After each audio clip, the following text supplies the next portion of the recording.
14절에서 15절 말씀입니다.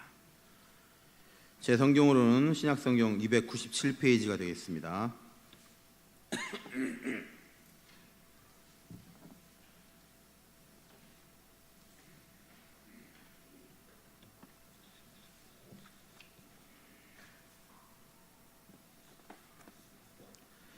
찾으셨으면 함께 읽겠습니다.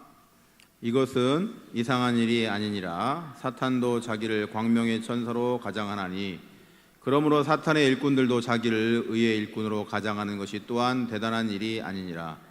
그들의 마지막은 그 행위대로 되리라. 아멘. 기도하겠습니다. 하나님 아버지 감사합니다. 우리에게 주신 이 귀한 시간을 함께하여 주셔서 또한 하나님께 예배하며 말씀 가운데 은혜가 되고 또 주께 영광 돌리게 하여 주시기를 원합니다. 사탄막이 틈타지 못하도록 인도하여 주옵소서. 예수님의 이름으로 기도합니다. 아멘.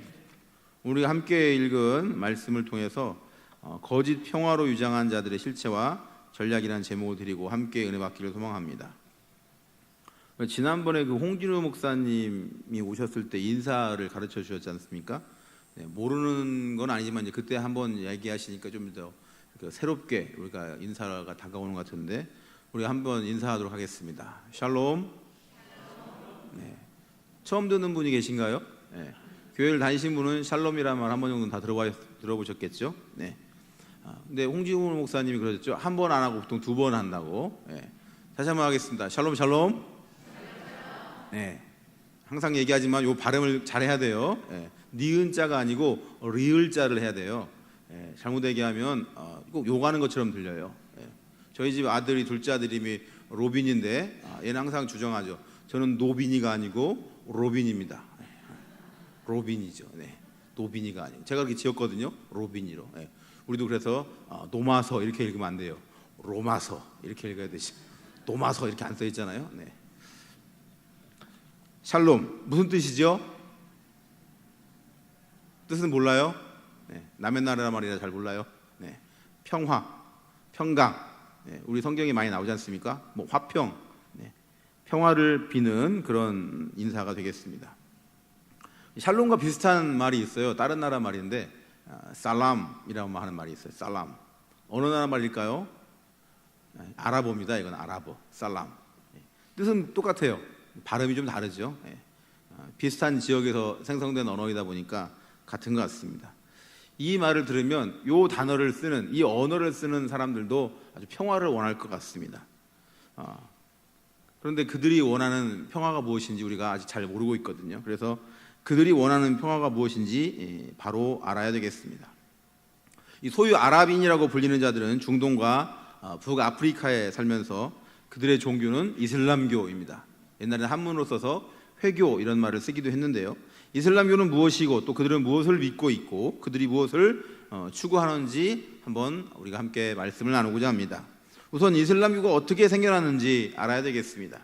이슬람교는 무함마드라고 하는 사람, 영어로는 마호메트라고 부르죠. 무함마드라고 하는 사람에 의해서 시작이 됐는데 서기 570년 지금의 사우디아라비아의 메카에서 아부드 알라라고 하는 그런 상인의 유복자로 태어났습니다. 태어난 지 얼마 후에 어머니도 죽게 되었고요. 고아가 되었기 때문에 할아버지의 손에서 자라다가 또 할아버지가 세상을 떠나자 삼촌 밑에서 이제 성장을 하게 되었는데 그 삼촌이 장사꾼이었습니다.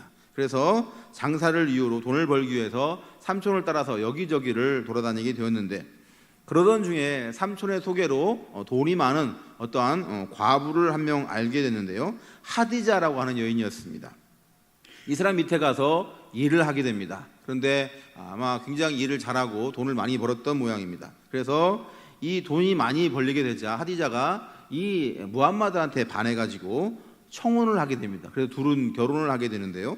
당시에 무함마드의 나이가 25살이었고요. 하디자의 나이는 40살이었습니다. 이 시기부터 무함마드는 동굴에 들어가서 참선을 자주 했다고 합니다. 돈이 많다 보니까 이제 별로 할 일이 없었던 것 같습니다. 근데 거기서 가브리엘 천사를 만나가지고 신의 계시를 받았다 이렇게 주장을 합니다. 여기서 말하는 신은 그들의 말로 알라라고 표현을 하죠. 당시는 다신교의 세상이었고 무함마드는 유일신 알라를 이제 전하게 되고 그것 때문에 핍박을 받게 되자 그가 메디나라고 하는 곳으로 도망을 가게 됩니다. 그때가 서기 622년, 이 도망을 가리켜서 이슬람에서는 헤지라라고 부르고 있고, 또한 622년을 이슬람의 원년으로 삼고 있습니다.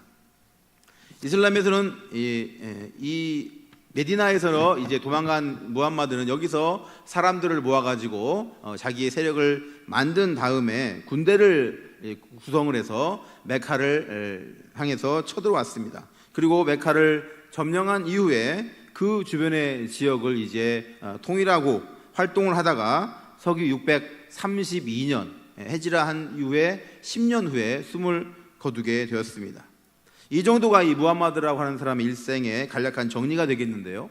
그가 생존해 있었을 때뿐만 아니라 사후 지금까지도 이 사람의 이런 활동과 또한 그의 모든 모습과 영향력 때문에 많은 문제와 살아있을 때도 그렇지만 많은 지금까지 영향력이 거짓된 것들이 많이 있다라고 하는 것입니다. 이슬람교가 어떤 종교이고 또 실체가 무엇인지 한번 알아보겠습니다. 이슬람이라고 하는 뜻은 알라에게 순복한다라고 하는 뜻을 갖고 있습니다. 그런데 그 알라라고 하는 것이 바로 그들이 말하는 신이지만, 그러나 그 신은 전능하신 하나님과 같은 그런 절대자를 말하는 것이 아니고 바로 악마, 사탄, 마귀를 가리키고 있는 것입니다.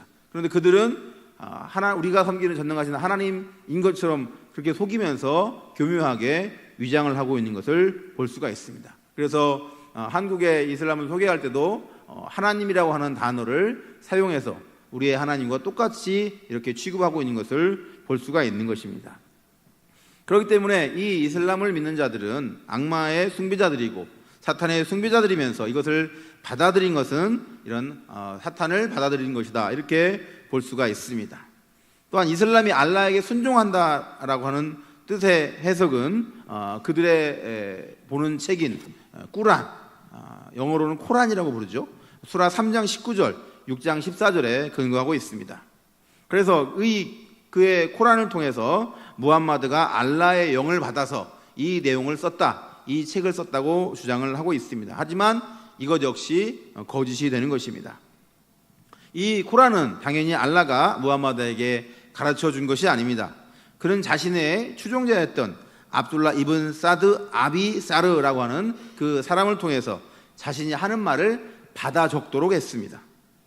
이 사람은 문맹자였던 무함마드하고 달리 굉장히 그 당시에 고학력자였다고 합니다. 그래서 그는 처음에 신의 계시를 받았다라고 말하고 있는 무함마드에게 반해서 그를 좋아해가지고 그의 추종자가 된 것입니다. 그래서 처음에는 신의 계시라고 생각해서 그가 하는 말을 이제 받아쓰게 되었는데, 그냥 말을 하다가 막히면 잠시 쉬었다가, 혹은 또 그런 내용이 문장이 잘 연결이 안 되면 옆에 이 글을 받아쓰는 사람이 한마디 해주면 오, 그게 좋겠네, 글을 한번 넣어봐 라고 하면서 이렇게 써나가는 그런 식으로 이제 글을 완성해 나갔다고 하는 것이죠.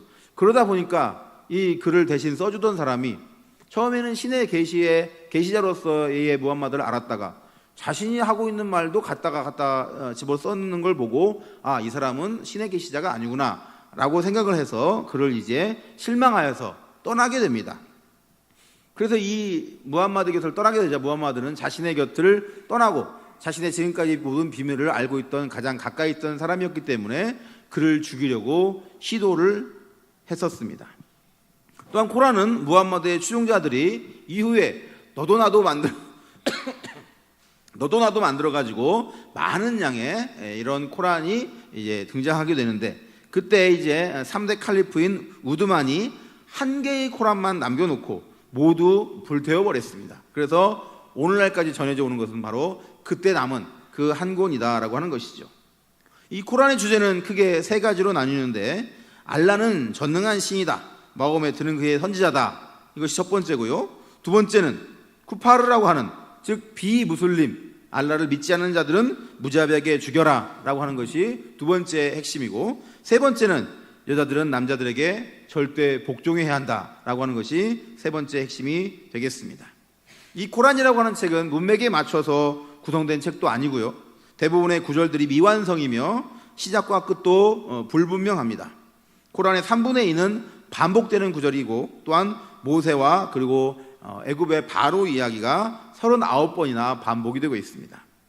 코란의 61%는 비무슬림에 대한 살인과 형벌과 살육에 관한 것들입니다. 코란의 또한 39%는 교훈인데 이것들은 모두 상반되고 아주 모순된 내용들을 담고 있습니다. 그러나 이것은 무조건 받아들여야 하는 것으로서 그들은 훈련을 받고 있는 것입니다. 지옥에 관한 내용의 대부분은 무함마드를 선지자로 인정하지 않는 자들에 대한 보복과 징계로 이루어져 있습니다. 그들의 신 알라는 다른 언어는 전혀 알아듣지 못한다고 합니다. 오직 아랍어만 알아듣는다고 합니다. 코란은 전쟁 일으키기, 증오, 복수, 고문, 살인 이런 것들을 가르치고 있습니다. 무함마드는 다른 종교를 많이 모방하고 흉내내서 이슬람교와 코란을 만들었는데 가장 많이 모방한 것은 유대교 그리고 구약성경 이것이 되는 것입니다. 이슬람교를 믿는 자들을 무슬림이라고 부르는데 그들은 메카의 카바에 있는 그 검은 돌을 신성시하고 있습니다. 그래서 여러분들이 1년에 한 번씩 라마단이라고 하는 그 이슬람의 절기에 보면 많은 사람들이 검은 돌 앞에 모여가지고 네모난 검은 돌 앞에 모여가지고 빙빙 돌면서 이제 그 돌을 배회하는 것을 볼 수가 있는데 바로 그것이 카바라고 불리는 그런 돌이고 그것을 가리켜서 카바 신전이라고 부르고 있습니다. 이 돌은 951년에 파괴가 되는 것을 복원시킨 것인데 결국 그들은 자신들이 만들어 놓은 복원시켜 놓은 돌을 섬기는 돌멩이 신을 섬기고 있다라고 볼 수가 있겠습니다. 이슬람은 아라비아 반도에 만연해 있었던 힌두교의 한 분파의 달신 숭배 종교를 유대교의 유일신교를 본따서 개조해낸 것입니다. 그래서 이슬람교 상징이 초생딸이죠. 쿠란은 마호메트의 머릿속에서 나온 것으로 그는 문맹자였기 때문에 즉 글을 읽지도 쓰지도 못하는 사람이었기 때문에 그 아까 앞에서 말씀드렸던 것처럼 자신의 동료였던 사람을 이렇게 받아쓰기를 시켜서 만들어낸 책인 것이고요. 우리는 이 모든 내용들이 바로 거짓이다라고 하는 것을 바로 알고 물론 여러분들이 코란을 접할 기회는 별로 없으시겠지만 혹 한글로 된 것이라도 그 내용을 읽어보면 그것이 바로 거짓된 내용으로 점철되어 있다라고 하는 것을 우리가 볼 수가 있습니다. 우리는 바로 성경, 유일하신 하나님께로부터 나온 그 진리의 말씀인 성경을 붙잡고 그 말씀 가운데서 사는 그런 자들이 될 수 있길 바라고 또한 그것을 하나님 말씀으로 받아들여서 믿음으로 살아나가시는 통도들이 되기를 바랍니다. 무함마드는 또한 성적으로 매우 문란했던 사람입니다. 그는 부인이 33명에서 34명 있었다고 전해지는데 그중 이름이 남아있는 사람은 22명입니다. 22명 중에 16명은 정식 부인이었고요. 나머지의 여자들은 노예였거나 혹은 자기 몸을 무함마드에게 바친 그런 여자들이었다고 하는 것입니다. 그 중에서 자이나부라고 하는 여인은 무함마드 양아들의 또한 부인이기도 했습니다. 무함마드가 죽을 때에 그 곁에 있던 여자는 아이샤라고 하는 사람인데 무함마드는 이 여자가 9살 때 결혼을 했습니다. 아이샤가 9살 먹었을 때 무함마드의 나이는 53살이었습니다. 아무튼 무함마드는 자신의 성욕을 채우기 위해서 어린 여자를 좋아했는데 아이샤가 그 대표적인 예이며 무함마드를 본받는 무슬림들도 이것을 본받아서 어린 여자 아이들을 탐하고 있는 것입니다. 그래서 여러분 가끔 국제뉴스를 보시면 어린 신부를 데려다가 이제 결혼을 강제로 시키는 경우 그리고 어린 신부가 또한 무서워서 혹은 이런저런 이유로 도망갔는데 잡혀서 끔찍한 벌을 당했거나 아니면 이제 많은 보복을 당했거나 라고 하는 이런 것들을 뉴스를 통해서 보실 수가 있는 것인데 바로 그것이 그 무함마드가 어린 여자를 택해가지고 결혼한 그것 때문에 이제 무함마드의 뜻을 따른다라고 하면서 어린아이들 그렇게 여자아이들을 강제로 결혼시켜가지고 자기의 부인으로 삼는 것을 보는 것입니다. 그것이 바로 무함마드가 그리했기 때문에 그의 추종들도 똑같이 따라 사는 것입니다. 그리고 자신과 결혼을 거부하거나 도망치는 여자들을 잡아서 이제 양심의 가책도 느끼지 않고 함부로 살해하거나 몸을 훼손하는 것을 볼 수가 있는 것입니다. 무슬림 남자들이 대부분 콧수염을 기르고 있죠. 털이 많은 민족이기 때문에 그런가 보다 할 수도 있겠지만 유독 콧수염을 기른 사람들이 많이 있습니다. 왜 그럴까요? 무함마드가 콧수염을 길렀기 때문에 그렇습니다. 똑같이 따라하는 것이죠. 무함마드는 메디나의 유대인들에게 난민으로 들어가서 살 수 있기를 애원한 다음에 거기서 사는 동안에 유대인들을 몰래 암살하여서 마치 유대인들끼리 증오하여 암살이 이루어진 것처럼 서로 싸우게 만든 다음에 외부 병력을 들여와서 대규모 유대인 남자들을 살육하고 그 다음에 여자들을 이제 강간하여서 성노예로 만드는 그런 전법을 개발하고 실행했던 사람입니다. 무함마드는 메카를 공격한 다음에 10년간 싸우지 않기로 휴전하였는데 1년이 못 가서 휴전을 파기하고 몰래 기습 공격하여서 메카를 점령했었습니다. 무함마드의 전법이라는 것은 약할 때는 애걸복걸 한 다음에 기회가 오면 즉각 배신하고 살육하는 수법을 쓰고 있고, 휴전한 다음에 그것을 믿고 편히 쉬는 사람들을 즉각 잔인하게 살육 공격하는 수법을 써왔습니다. 그런 전법은 무함마드를 추종하는 무슬림들도 역시 그대로 써오는 수법이 되는 것입니다. 지금도 이 방법을 사용하고 있는 것입니다. 이건 역시 무함마드가 했기 때문에 그들도 따라하고 있습니다. 무함마드가 했으면 그것이 무엇이든지 간에 따라하는 겁니다. 현행법에서 금하고 있어도 소용이 없습니다. 상식이나 도리나 약속 등은 중요하지 않습니다. 무함마드가 했던 것은 다 따라하고 그것에 대한 죄의식은 전혀 없는 것입니다. 이것이 사탄에 사로잡힌 자들, 사탄의 그 굴복된 그 노예가 된 자들의 그 종교가 아니고 무엇이겠습니까? 무함마드는 어떻게 죽었을까요?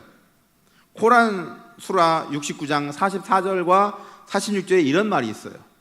알라의 말을 지어내어 전하는 거짓 선지자는 심장의 대동맥을 끊어짐 당하여 죽을 것이다. 자이나부라고 하는 여인이 양고기 앞다리를, 자이나라는 여인이 주었던 양고기 앞다리를 먹은 다음에 창자와 동맥이 끊어지는 듯한 극심한 고통을 이제 느끼다가 무함마드가 사망을 했다고 합니다. 자기가 한 말 그대로 자기가 그대로 죽임을 당한 것이죠. 꾸란 수라 9장 5절 말씀에 이런 또 글이 있습니다. 거룩한 달들이 경과한 다음에는 너희가 이 교도들을 어디서 만나든지 그들을 살육하라. 그들을 생포하고 그들을 포위하라. 또는 그들을 모든 매복 장소에서 매복하라. 기다리라. 그러나 만일 그들이 이슬람을 받아들이면, 그리고 기도하여 헌금을 내면, 즉 돈을 내면 그들을 놓아주라. 과연 알라는 모두 용서하며 모든 이에게 자비하시니라. 수라 5장 33절. 과연 알라와 그의 선지자 무함마드에 대항해서 전쟁하며 지구상의 부패를 이야기하는 자들에 대한 보복은 그들이 살육되어야 하거나 십자가에 못 박혀야 하거나 그들의 손들과 발들이 반대쪽으로부터 잘라져야 한다는 것, 또는 추방되어야 한다는 것이다.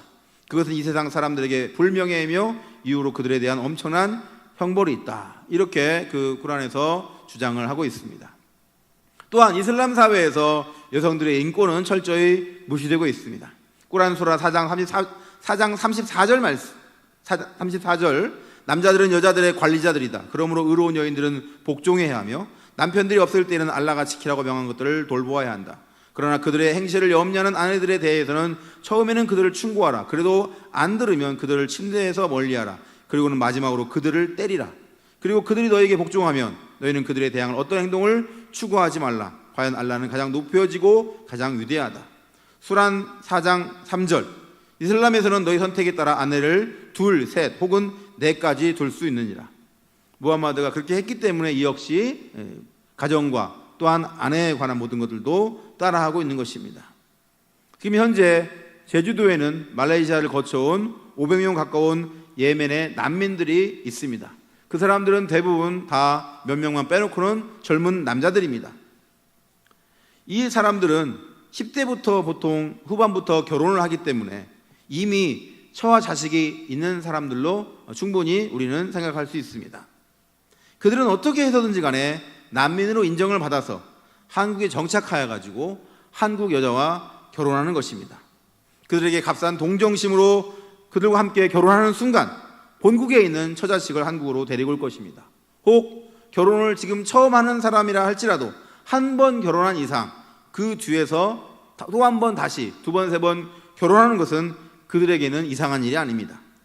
그들에게 있어서 알라의 법은 헌법보다 우선에 있는 것입니다. 또한 그들이 한국을 공략하는 한국 공약법 중에 한국 여자를 임신시키라라고 하는 내용을 그들의 매뉴얼에 담고 있습니다. 무슬림과 결혼하는 것은 가장 무지한 짓이고 인생을 망치는 길입니다. 인터넷에 한번 찾아보십시오. 한국에 온 무슬림의 남자에게 속아서 결혼한 후에 비참한 인생을 사는 여성들의 사연은 넘쳐납니다. 이들 사이에 아이라도 태어나면 무슬림들은 환호합니다. 목적을 달성했기 때문입니다. 부인을 사랑하지 않습니다. 그러면서 아이의 아빠라는 이유를 들어서 이제 한국에 영주권을 신청하는 것입니다. 영주권을 받으면 그때부터 본격적인 이슬람 포교를 시작합니다. 이것이 그들의 진짜 실체이고 전략인 겁니다. 유대교와 이슬람교회는 공통점이 있습니다. 그것은 어떤 나라, 어떤 민족 사이에 살든지 그들 사회에 동화되지 않는다는 것입니다. 자신들의 것만 고수하고 있습니다. 그러니까 항상 그 민족들이 들어가는 곳에는 갈등이 일어나게 됩니다. 그런데 유대교회는 조금 다른 것이 있는데, 유대교는 전도를 하지 않습니다. 포교 활동을 하지 않습니다. 우리가 성경을 통해서 배웠기 때문에 알고 계시죠?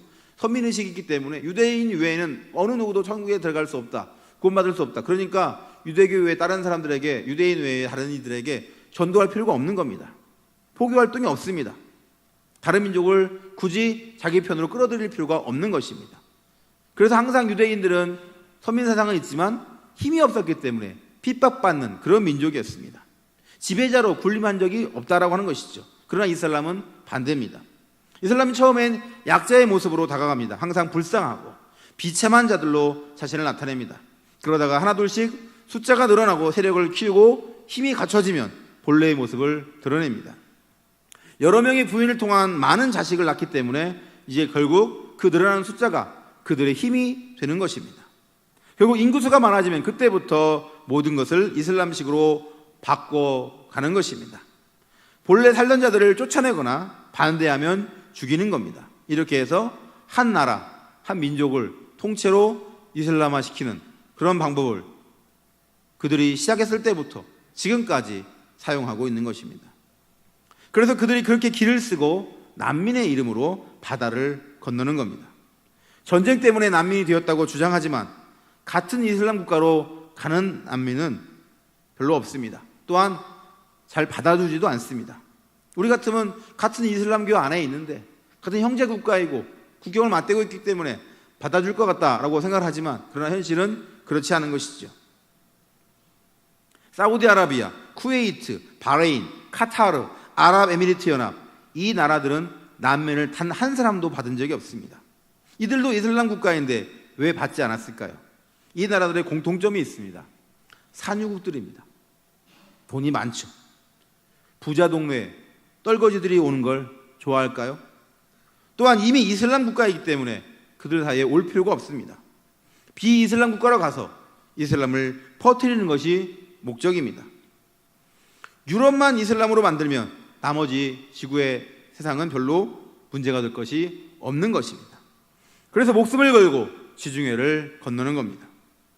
물론 난민을 받아준 이슬람 국가들도 있습니다. 이집트 13만, 요르단 62만 4천, 터키 330만, 레바논 120만, 이라크 25만, 많이 받아줬습니다. 그런데 이 나라들 공통점이 또 있습니다. 가난한 이슬람 국가들입니다. 목숨은 부지했지만 그곳에 가서 사는 것은 역시 똑같은 것입니다. 생명은 건졌지만 그러나 그 나라에 들어가면 난민 캠프에 모아놓고 한꺼번에 그들을 이제 밖으로 나가지 못하게 하고 그곳에 모아놓고 살게 하는 것이죠. 비참하게 사는 것은 똑같다라고 하는 것입니다. 그래서 유럽으로 가려고 합니다. 배를 타고 어떻게 해서든지 간에 유럽으로 지중해를 건너서, 그리고 거기서 마음껏 이제 받아주면 이슬람식 생활을 하게 되는 것입니다. 그리고 그 이유는 제가 앞에서 말씀드린 것과 똑같습니다. 이슬람 포교를 시작하는 것이죠. 무슬림 난민을 받아준 유럽의 나라들 현재 모습이 어떻습니까? 여러분 뉴스를 보시면 그 이슬람 난민들을 받아준 나라들이 그들 때문에 없었던 많은 사건 사고와 범죄와 사회 문제가 발생하고 있는 것을 볼 수가 있습니다. 가엾고 불쌍해서 인도주의적인 측면에서 받아줬더니 이제는 기고만장해서 수많은 사건 사고를 발생시키고 있습니다. 특히 성범죄가 끊임없이 일어나고 있습니다. 많은 사건 사고가 있지만 제가 예배 시간이기 때문에 차마 입에 담기가 어려워서 자세한 그런 내용들은 생략하도록 하겠습니다. 개인적으로 궁금하시면 조금만 검색해 보면 그런 사건들이 나오는데 너무나 끔찍한 일들이 많이 일어나고 있습니다. 무슬림들은 이슬람 국가로 돌아가는 것을 죽기보다 싫어합니다. 반대합니다. 그러면서 다른 나라에 들어가서는 이슬람 신앙을 지켜야 한다며 부르카와 니카 이런 것들을 쓰고 있고, 또 온몸을 덮거나 적어도 히잡 등을 쓰면서 살아가고 있는 것입니다. 또한 그 나라 가운데 살면서 명예살인, 여성 할례, 강제 조혼 이런 것들을 강요하면서 하루에 5번씩 기도하고, 직장에는 기도 시간을 달라, 또한 이슬람 음식 할랄 푸드를 달라, 이렇게 하면서 그들은 말도 안 되는 주장을 하고 있는 것입니다. 사우디아라비아는 무슬림 난면을 단 한 명도 받지 않았으면서 유럽이나 무슬림이 쳐들어간 그 나라들의 모스크 회교 사원을 세워주겠다고 아낌없이 지원을 하고 있는 것입니다. 모두가 보이지 않는 악한 영에 의해 일관성 있게 움직이는 조직적인 침투 전략을 실행하고 있습니다. 이슬람은 다른 누구보다도 예수님을 믿는 우리들을 가장 싫어합니다.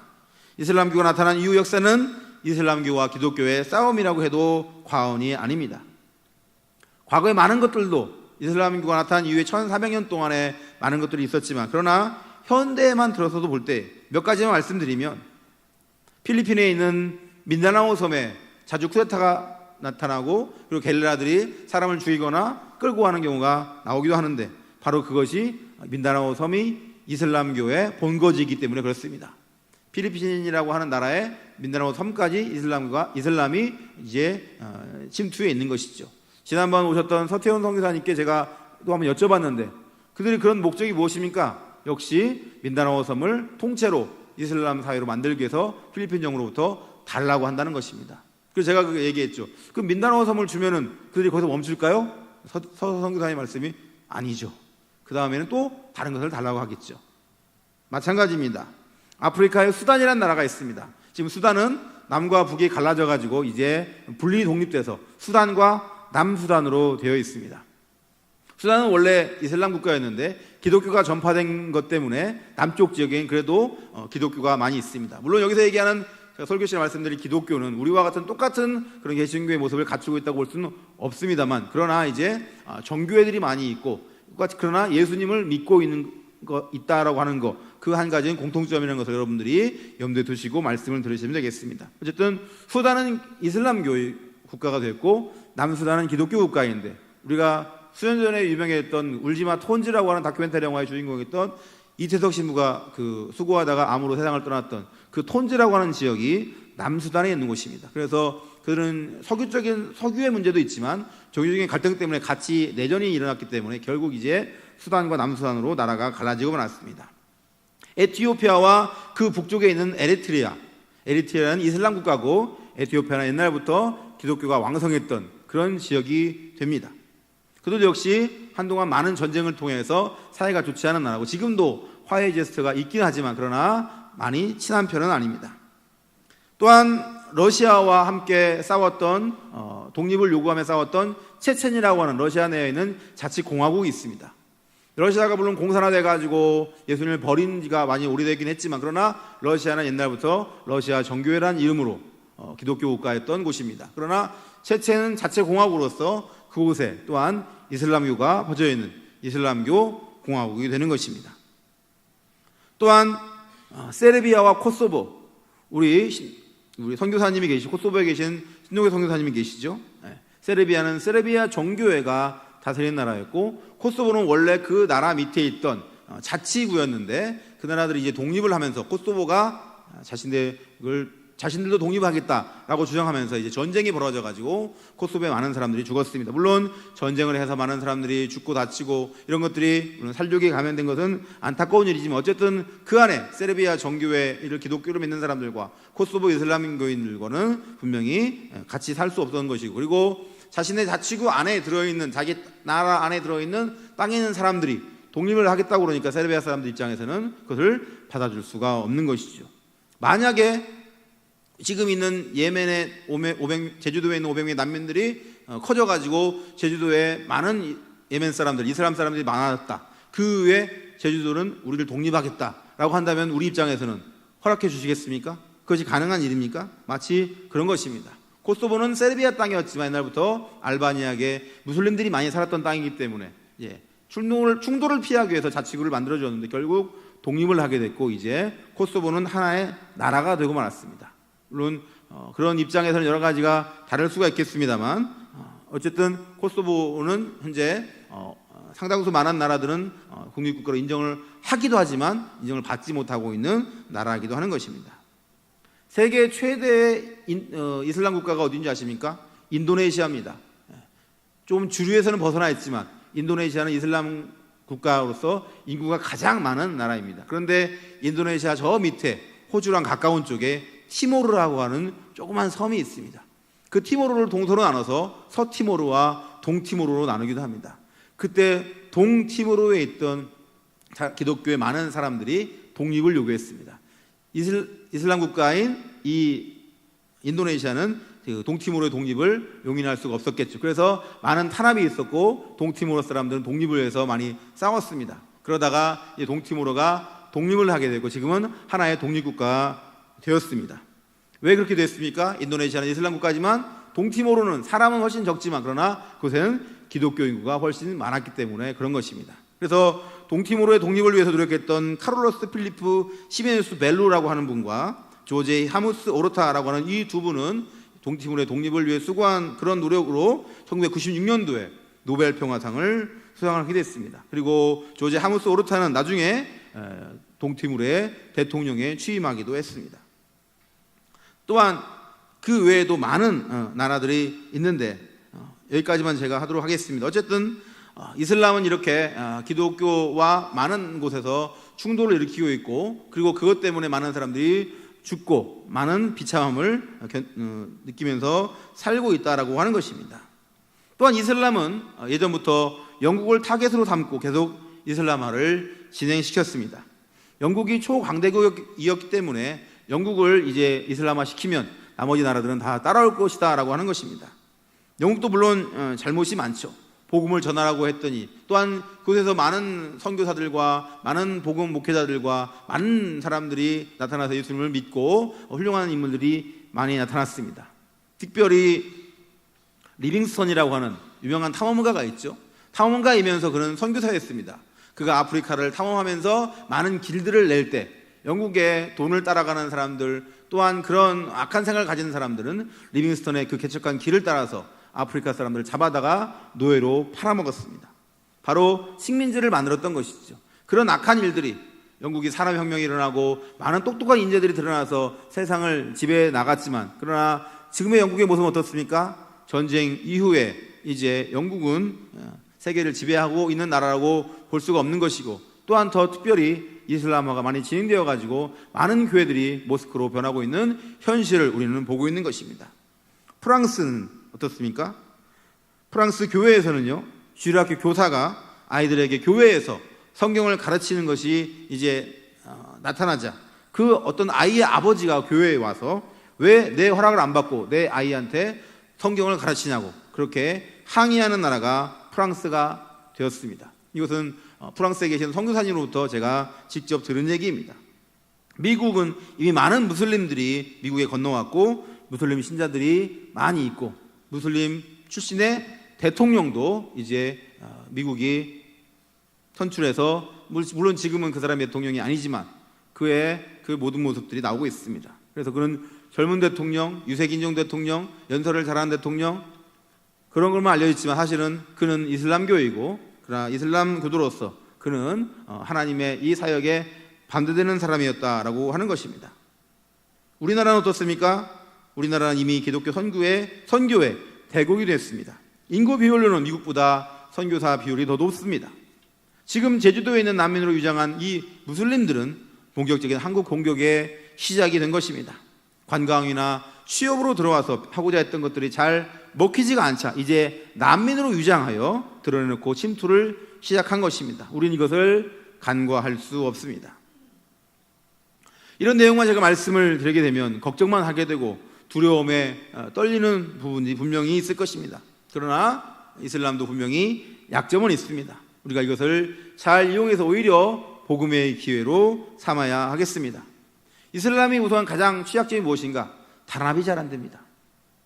이슬람은 가장 대표적으로 수니파와 시아파로 나눠져 있죠. 이슬람의 90%는 수니파입니다. 나머지 10%는 시아파입니다. 왜 이런 종파가 세우게 됐느냐? 무함마드가 부인을 수십 명을 뒀지만 하나님의 저주를 받아가지고 태어난 자식들마다 성장하지 못하고 어렸을 때 족족 다 죽었습니다. 그래서 이 남자도 더 이상 자녀를 이제 남겨두지 못한 채 후계자 없이 그냥 세상을 떠나고 맙니다. 그러니까 남아있던 사람들이 무함마드의 후계자를 어떻게 세워야 될 것이냐라고 하는 것을 가지고 이제 논의를 하게 되는데 그 논의가 결국에는 나중에는 싸움과 전쟁으로 바뀌게 됩니다. 한쪽에서는 무함마드의 후계자가 아들이 없으니 가장 명망 있는 사람을 세워서 후계자로 세워야 된다라고 하는 사람들이 있었고, 소수의 사람들은 아니다, 그래도 무함마드의 친척이 있다, 그 친척을 데려와서 후계자로 삼아야 된다라고 하는 주장이 있었습니다. 그래서 이 실력 있는 사람을 세우자라고 하는 것이 수니파가 되었고, 친척, 핏줄, 혈통을 중요하는 사람이 시아파가 된 것이죠. 그 중에서 무함마드가 죽은 이후에 3대 칼리프까지는 이제 수니파의 뜻에 따라서 칼리프가 세워졌는데, 4대째 되었을 때에 알리라고 하는 사람이 있었는데, 이 알리는 무함마드의 사촌이면서 동시에 무함마드의 사위였습니다. 이 사람이 4대의 칼리프가 되는데, 이 사람이 칼리프가 된 지 얼마 안 돼서 수니파 사람들에 의해서 암살을 당합니다. 그리고 그의 가족들도 전부 다 몰살을 당하게 됩니다. 그것 때문에 이제 시아파와 수니파는 갈라지게 되고, 지금까지도 그들은 화해하지 않고 싸우고 있다라고 하는 것이죠. 그래서 수니파의 맹주인 사우디아라비아하고 시아파의 맹주인 이란이 사이가 좋지 않은 이유가 그것입니다. 중동전쟁을 할 때 20세기에 아랍연합군이 모여서 이스라엘이라는 한 나라를 공격을 했죠. 그런데 거기서 단 한 번도 이기지 못하고 전쟁에 패했습니다. 패한 이유가 무엇인지 아십니까? 단합에 실패했기 때문입니다. 각자 이 전쟁을 통해서 내가 얻을 수 있는 이익이 무엇인가 라고 하는 걸 생각하면서 자신의 이익만 추구했기 때문에 작전이 먹혀들지 않았고, 그리고 그것 때문에 그들은 단결되지 못하다가 결국 전쟁에 패해서 지금까지도 이스라엘을 미워하고 죽이고는 싶지만, 무너뜨리고는 싶지만 힘이 없어서 하지 못하고 있는 것을 볼 수가 있는 것입니다. 또한 이 무슬림들은요, 문맹률이 매우 높습니다. 이것도 무함마드를 따라서 하는지 글을 안 배워요. 글을 몰라요. 저도 만나봤어요. 얘기를 하는데 말은 할 줄 알지만 글을 모르는 사람들이 많다라고 하는 것입니다. 또한 배우려고 하는 의지나 노력도 매우 약합니다. 그리고 굉장히 게으르고 성실하지 못합니다. 거짓말을 잘합니다. 신뢰도가 바닥입니다. 바로 그것이 무함마드의 것과 똑같다라고 하는 것이죠. 또한 이 중동의 나라들은 공화정이 있고 왕정으로 나눌 수가 있는데, 공화정이든 왕정이든 똑같이 부정부패가 매우 심한 나라들입니다. 석유 외에는 마땅히 돈을 벌 만한 것도 없습니다.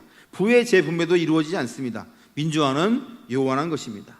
그러나 이런 이슬람 세계에서도 희망의 빛이 조금씩 비치고 있다고 하는 것입니다. 아직도 탄압이 극심하긴 하지만 본래 중동 땅에 있던 소수의 기독교인들, 시리아 정교회, 또한 이집트의 콥틱교도, 그 외에 많은 이런 사람들이 이 믿음을 지키면서 지금도 살고 있고, 같은 이슬람을 죽였다라고 하는 경우에 그들은 이제 이슬람이 아니라 중동 땅에 살고 있는 사실은 기독교인들을 많이 죽이고 있는 것이죠. 그래서 순교를 각오하면서까지도 믿음을 지키는 사람들이 거기에 있는 것이고, 또한 사람들의 눈을 피해서 복음을 받아들이고 있는 사람들이 늘고 있습니다.